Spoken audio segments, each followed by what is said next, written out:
deals with, as we've already discussed, that consumer research is a research wherein we try to conduct a research, or we try to find out the preferences and liking and disliking of a consumer.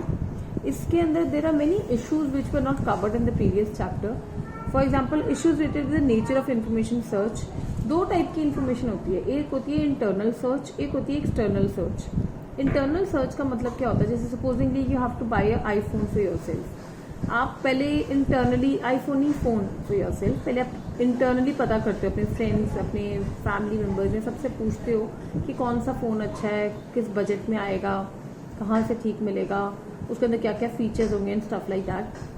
And उसके बाद एक होती है external search. External search is usually meant for those people who have never used the product before.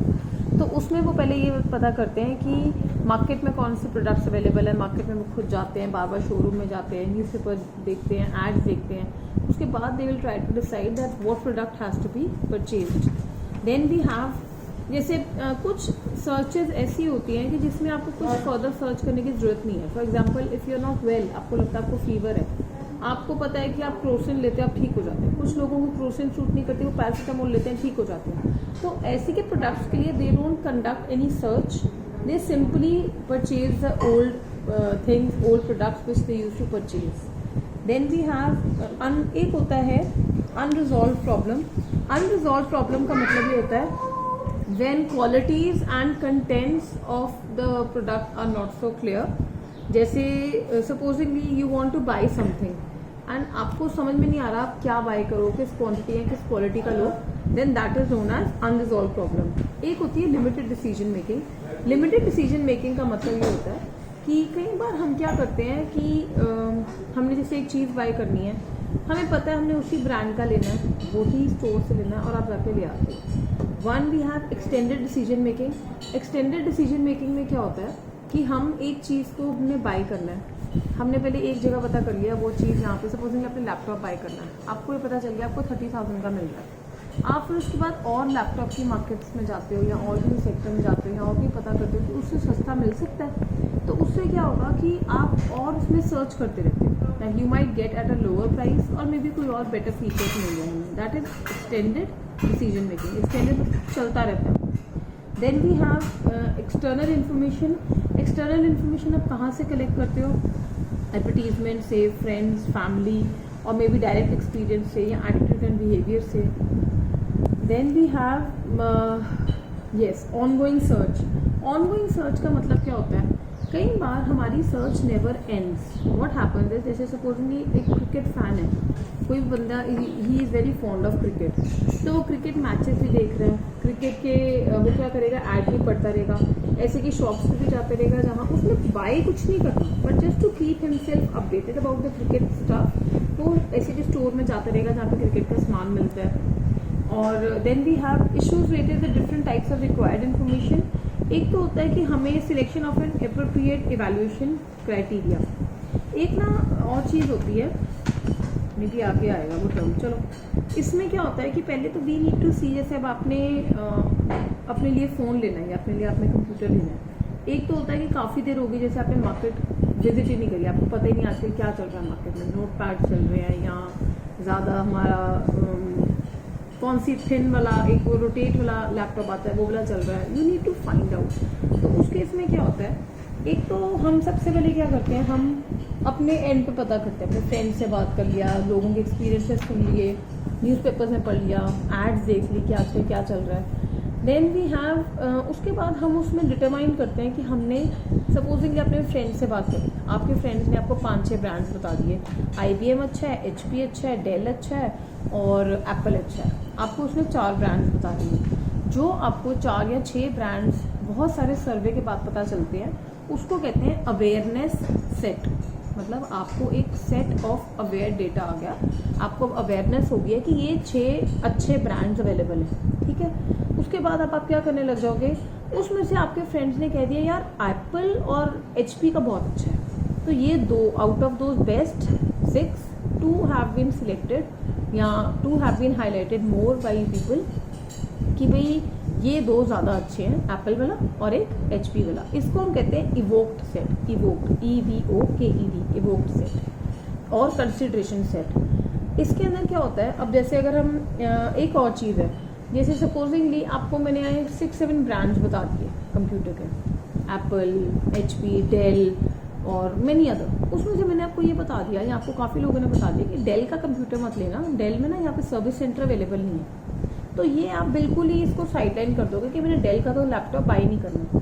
तो इसको हम कहते हैं inept set. Inept, INEPT, inept का मतलब है जो आपके लिए यूजलेस चीज़ें हैं या यूजलेस ब्रांड या यूजलेस प्रोडक्ट कैटेगरी, आप उसको टोटली कट आउट कर देते हैं। आई एम रिपीटिंग, सपोजिंग कि आपने कंप्यूटर बाय करना है, आपने अवेयरनेस अपने लिए लेनी शुरू करी, लोगों के से इंफॉर्मेशन लेके, तो आपको पता चला 6-7 ब्रांड्स आर वेरी गुड। वो जो 6-7 ब्रांड आपको पता चले उसको हम कहते हैं awareness set, SET set. Awareness set का मतलब है आपको एक सेट ऑफ अवेयरनेस हो गई है कि ये 6 ब्रांड बहुत अच्छे हैं out of all the brand, ये टॉप के 6 ब्रांड। उसके बाद आउट ऑफ दो 6 ब्रांड्स किसी ने आपको कह दिया HP और एप्पल का सबसे अच्छा है, तो ये जो 2 आ गए ये हो गए evoked set, EVOKED, evoked set.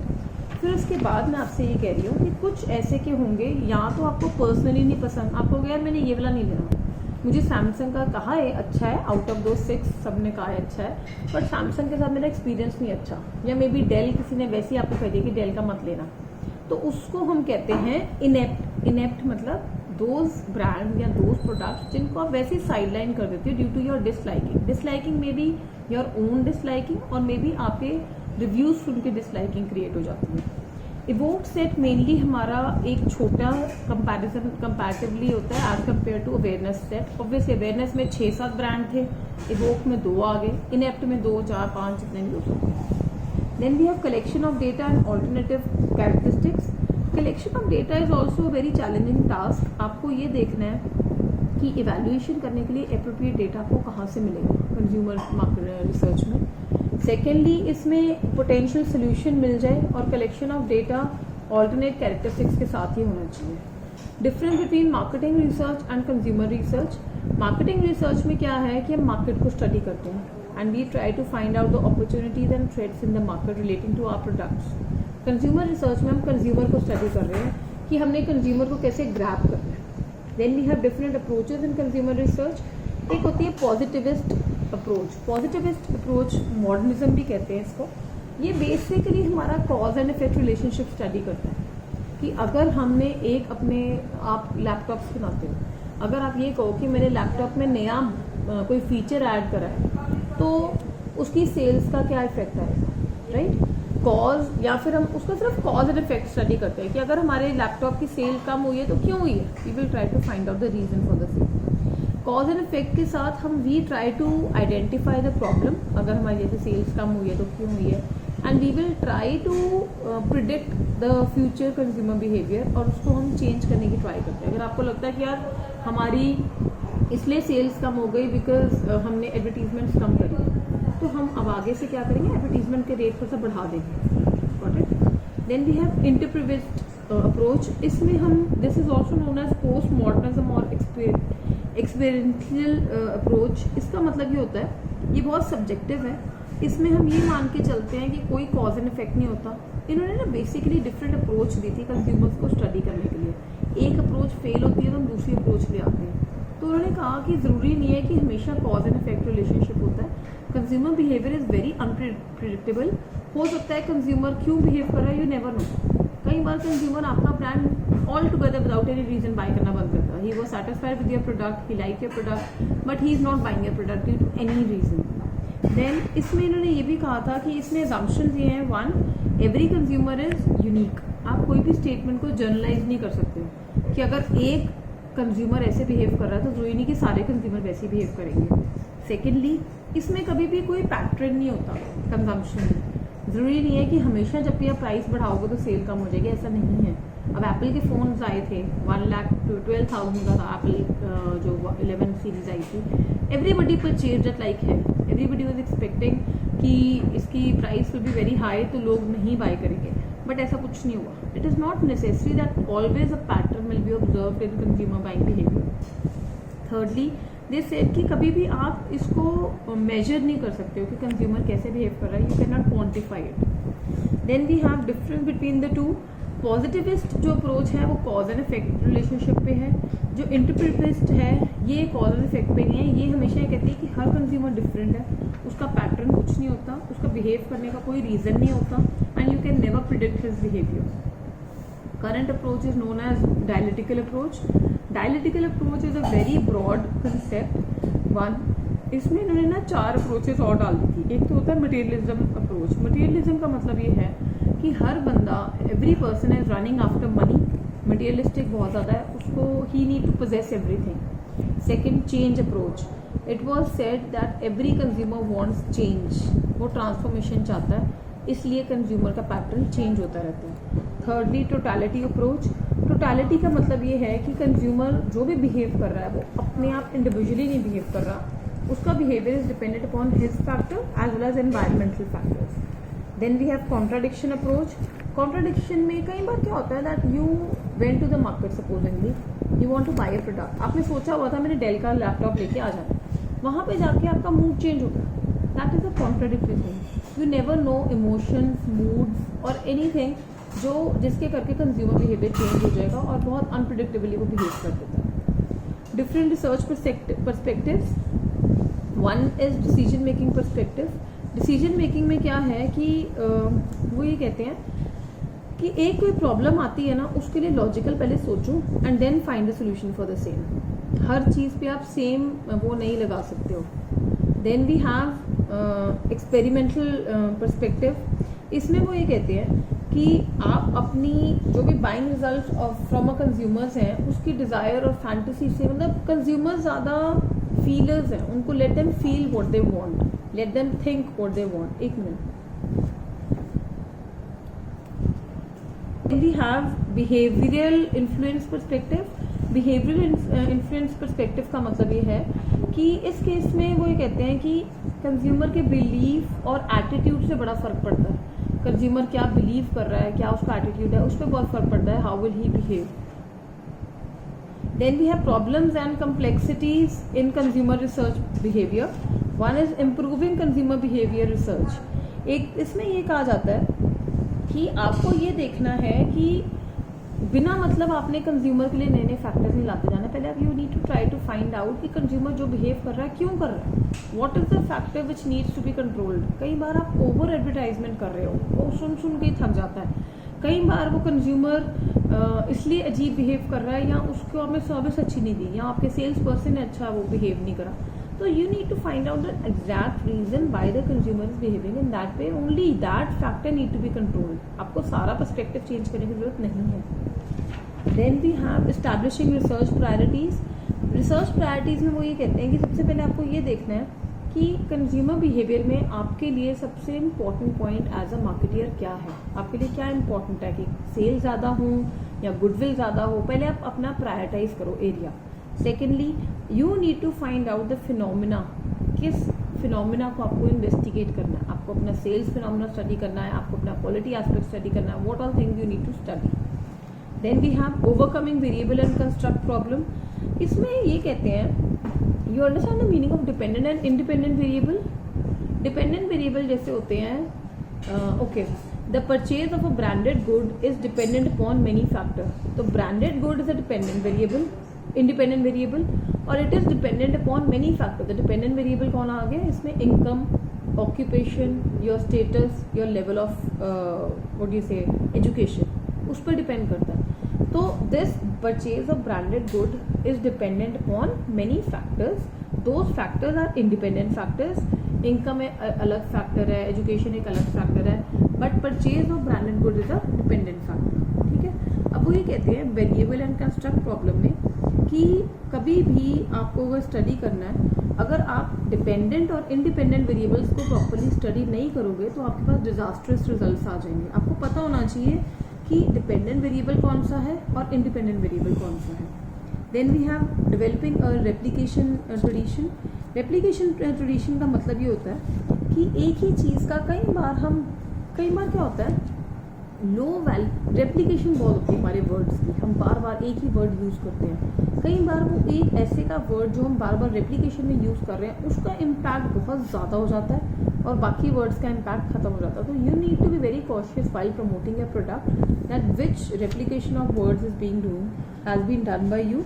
अब इसमें क्या हुआ कि okay, replication is a rarely practised in consumer research and इन्होंने ये कहा था कि जितने भी कंक्लूजन्स निकले थे उन्होंने यही फाइंड आउट किया था कि रेप्लिकेशन लो वैल्यूड वर्ड्स में इनफ्रीक्वेंटली ज़्यादा होती है और वो कई बार इतने अनफेमिलियर रह जाते हैं, कुछ वर्ड्स लोगों ने सुने भी नहीं होते, इसलिए उनको क्लैरिटी नहीं आ पाती आप कहना क्या चाहते थे एड्स में। Then we have in a typical laboratory study it is, वो ये कहते हैं देखो आप अगर मैंने आपको कई बार बोला है हम क्या करते हैं कि एक group of people, group of consumers हम उनको बिठाते हैं और उनसे हम क्वेश्चंस फिल करवाते हैं। ये एक कंट्रोल्ड एक्सपेरिमेंट टेक्निक है, ठीक है। When you know that you are being observed, when you know that you are being analysed, आपका बिहेवियर विल बी डिफरेंट। यही अगर आप कहीं इंडिविजुअली बैठे हो, आप जैसे वहाँ पे बिहेव करते हो और एक रूम में बैठ के जब आप क्वेश्चनर भर रहे हो, वो वाले में आपका डिफरेंस बहुत ज़्यादा होता है। तो एक कंट्रोल्ड एक्सपेरिमेंट के रिजल्ट्स के बेसिस पे आप कभी भी कंज्यूमर बिहेवियर को जज नहीं कर सकते। ज़रूरी नहीं है कि जो एक कंज्यूमर को अपना क्वेश्चनर भर के जा रहा है वो जेन्युइन भर के जा रहा होगा। इस टाइम वो कंट्रोल्ड एक्सपेरिमेंट था, उसका attitude will change.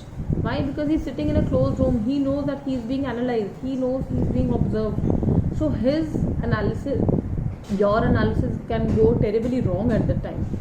So it is said that you need to be very selective. You have to make sure कि आर्टिफिशियल लेबोरेटरी एक्सपेरिमेंट्स मत करो। कंज्यूमर्स को फ्री जैसे हैं, जैसे वो एक फ्री एनवायरनमेंट में करते हैं काम, उनको वैसे करके तब स्टडी करो, उनसे कंट्रोल वेज में मत स्टडी करो। Lastly we have generalising across types of decisions. Generalising में वो ये कहते हैं कि एक जैसे for example I tell you, कुछ इन्होंने ना स्टडी करी थी, they found that amongst few consumers family का बहुत मेजर रोल था परचेजिंग में। कुछ जगह पे एक बंदे का खुद का एटीट्यूड का बहुत रोल था और कहीं पे ये था कि इन्फॉर्मेशन का बहुत रोल था। इन्फॉर्मेशन मतलब अगर मैं ये कहूँ if I have to buy a product, जितनी मैं इन्फॉर्म्ड हूँ उस पर डिपेंड करेगा कि मैंने कोई प्रोडक्ट बाय करना है कि नहीं। और कई लोग ऐसे होंगे जो कहेंगे कि मेरी अपनी मर्जी है, मैं ये प्रोडक्ट बाय करूँ कि नहीं। कई होंगे यार I can't take a decision, whatever I have to buy और whatever I don't have to buy, I have to take a decision from my family members. So it is a collective effort. You can't say कि हो सकता है कि supposedly आप मेरे को del का कंप्यूटर बेचने आए, I want to buy that laptop, I am not buying it by because my family member is not allowing, I am not buying it by may be because अगर मैं del का laptop लूँगी तो मुझे लगता है मेरे वर्क प्लेस मेरी इंसल्ट हो जाएगी, कितना गंदा सा लैपटॉप लेके आई है। So what ever a consumer is behaving, it is not the genuine behaviour all the time. At times there are many other factors which are influencing the consumer. You need to understand the basic motive behind the behavior given by each consumer. Clear? Okay. So I'm sorry, I know मैंने कहा था करवा दूंगी, but there are lot many things to be discussed in the next chapter and the case studies. हम case studies में क्या करूँगी, आपकी बुक में ना लास्ट में they have given, I will just do one thing. I will find out the crux of these case studies and summarize it. और मैं सिर्फ वो summary आपको समझा दूँगी. It will just take एक 1 hour class. एक कल try करते हैं. So I'll try to wind it up tomorrow itself. Right? We are just left with one chapter. We'll do it by tomorrow. Case studies will be done by tomorrow evening or maybe Tuesday. Right? So please, I'll just send you the pictures of this chapter which we've just discussed. Go through the chapter and come up with your doubts if you have. Right? All right. Bye. Thank you.